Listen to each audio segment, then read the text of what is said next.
nome do Pai, do Filho e do Espírito Santo. Amém. Queridos irmãos, neste domingo segundo de Pentecostes, mostra Nosso Senhor que o reino dos céus é semelhante a um banquete nupcial. E nada pode simbolizar melhor com efeito este banquete do que a Sagrada Eucaristia, a Santa Missa, que é o banquete por excelência da união das almas com Jesus Cristo, seu esposo, e de todos os membros do corpo místico. Santa Missa, a qual temos a obrigação de assistir, mas também não deixa de ser um problema para aquele que assiste com certa regularidade à missa tradicional, que ainda não tem deixado a missa nova, saber qual é a obrigação. Digamos, estamos obrigados em consciência a assistir à missa de Paulo VI quando não temos a missa tradicional. Se a missa de Paulo VI é válida, então qual é o motivo que me obriga, de alguma maneira, a não assistir a esta missa nova? Para isso temos de ter em conta que, para ser válida, a missa precisa de matéria, de forma e depois da intenção do ministro. Matéria, o pão de trigo, vinho de uvas. É matéria indispensável, não podemos mudar e fazer a missa com outra matéria que seja pão de trigo e vinho de uvas. Fórmula, as palavras da consagração. As palavras recitadas pelo sacerdote. A intenção, sim, a intenção de o sacerdote validamente ordenado fazer o que a Igreja tem intenção de fazer. Isto é um sacrifício. Um sacrifício da ação de graça, sim, mas sacrifício mais antes de nada. Portanto, na medida em que temos estes três elementos, e pressuposta, porque a ordenação sacerdotal geralmente é pressuposta, a menos que conste explicitamente, que foi inválida. Então, normalmente, diante de uma missa, mesmo a missa de Paulo VI, se temos matéria, forma e intenção, em princípio estamos diante de uma missa válida. Só que Monsenhor Lefebvre dizia, não devemos perder de vista o facto que a formação que os padres recebem hoje nos novos seminários leva-os a diluir e a perder a intenção de consagrar, transformando a missa numa narrativa. O que significa que há cada vez menos padres com a intenção necessária de consagrar e que nos encontramos então com mais missas inválidas, ou pelo menos com uma dúvida sobre se foram ou não válidas. E dizia depois também o Sr. Lefebvre, além disso, em relação à nova missa, vamos imediatamente rejeitar esta ideia absurda. Se a nova missa for válida, é possível então assistir à mesma. A Igreja sempre proibiu a participação nas missas dos cismáticos e hereges, mesmo que fossem válidas. É óbvio que não é possível assistir a missas sacrílegas ou a missas que ponham em perigo a nossa fé.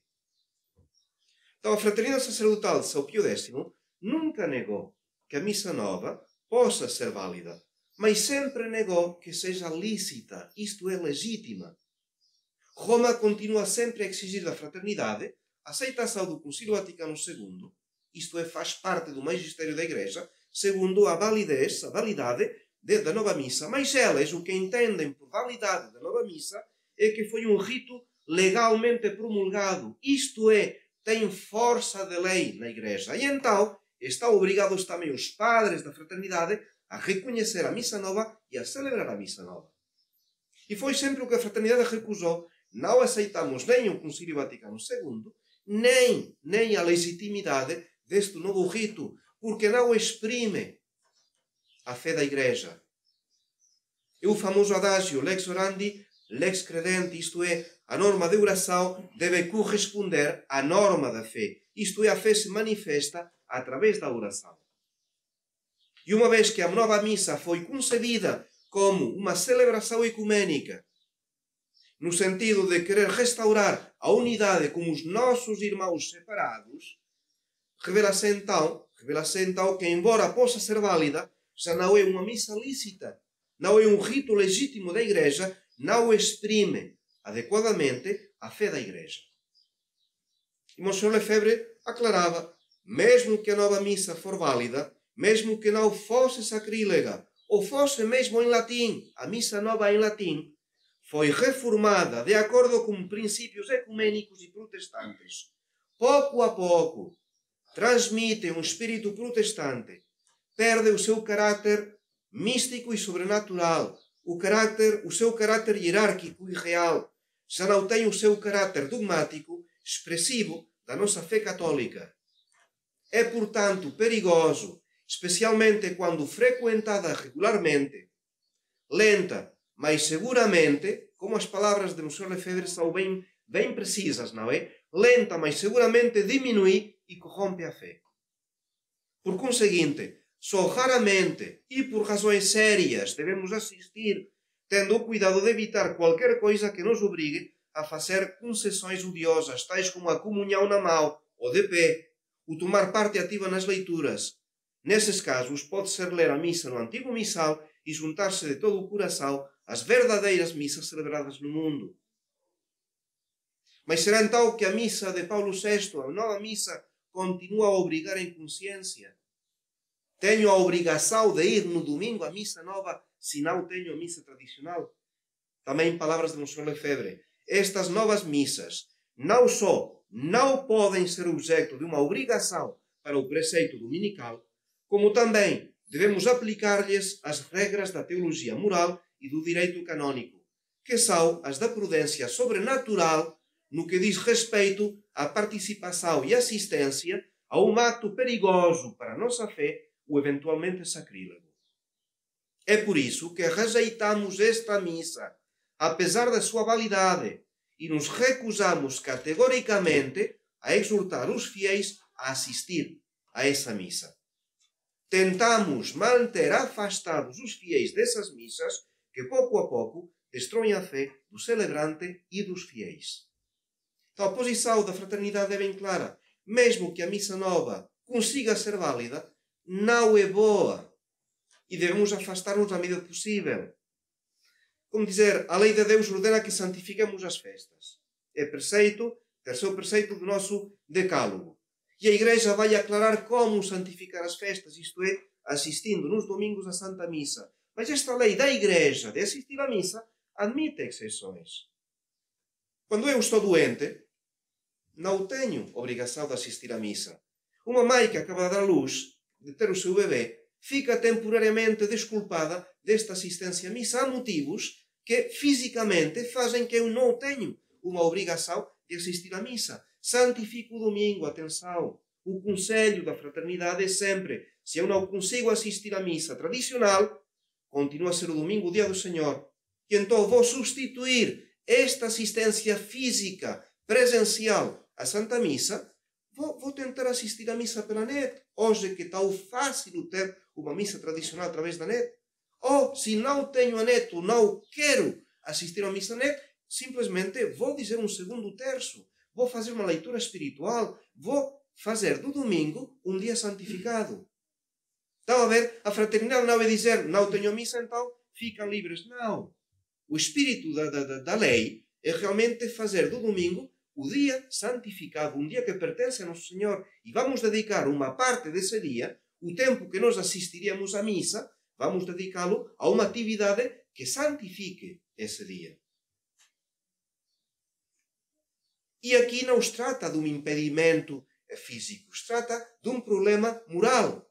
Esta missa nova me afasta, porque não é só a missa, é depois o sermão, é as companhias, é o ambiente que eu vou encontrar nesta missa nova, tudo o qual vai ajudar a diluir pouco a pouco a minha fé.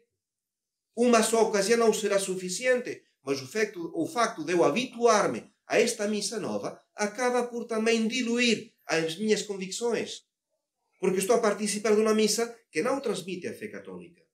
Então, quem não puder assistir regularmente à missa tradicional não deve considerar-se de modo algum obrigado a assistir à missa nova. E se não puder cumpri-la, é como a missa que a Igreja ordena, isto é, uma missa verdadeiramente católica, vou santificar o domingo com uma prática equivalente. E os pais têm já de explicar isto aos filhos. Mostrar precisamente por que razão nós não conseguimos ir à missa da paróquia aqui ao lado. Este esforço porque não deixa de ser para muitos um sacrifício. E um esforço econômico e também o facto olha, a missa mais próxima está a grande distância, tenho de deslocar-me e passar já uma hora de trajeto para alcançar a missa tradicional. Deus abençoará e protegerá este esforço. É evidente que isto os faz precisamente com a única intenção de ser fiel a Deus no Senhor. É pedir esta graça a Nossa Senhora. Porquê? Porque ela compreendeu perfeitamente o valor da Santa Missa. Ela esteve ao pé do Calvário. E ela sabia que a Santa Missa é a renovação incruenta desse mesmo sacrifício do Calvário. Dificilmente eu imagino Nossa Senhora assistir à nova liturgia. Dificilmente eu imagino a Senhora a comungar na mão. Dificilmente imagino eu Nossa Senhora a comungar mesmo de pé ou assistir a missas de guitarra ou sem guitarra. Mal vejo eu Nossa Senhora neste ambiente. Nossa Senhora sabia o que era o Calvário e o que é a Santa Missa. E eu acho que Nossa Senhora faria suas as palavras dos cardeais Ottaviano e Bacci no seu famoso breve exame sobre a Santa Missa, quando disseram estes cardinais, que Nossa Senhora repetiria estas palavras, que o novo rito se afasta de maneira impressionante, tanto no conjunto como nos detalhes da teologia católica da Santa Missa. Em nome do Pai, do Filho e do Espírito Santo. Amém.